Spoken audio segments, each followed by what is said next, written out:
we're getting ready to do a boat tour here in the river Pujuca. It's another part of the same river we saw earlier, and this is actually going to allow us to get to the point where the river meets the sea. We are in the boat!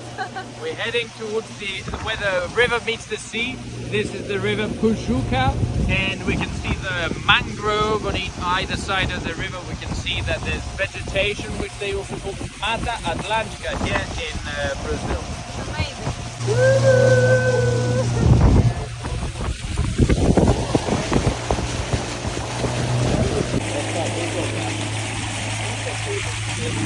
We just made it to the beach of Itasimiri, which means small ant in the local indigenous language of Guarani Tupi. And this is where the river meets the sea.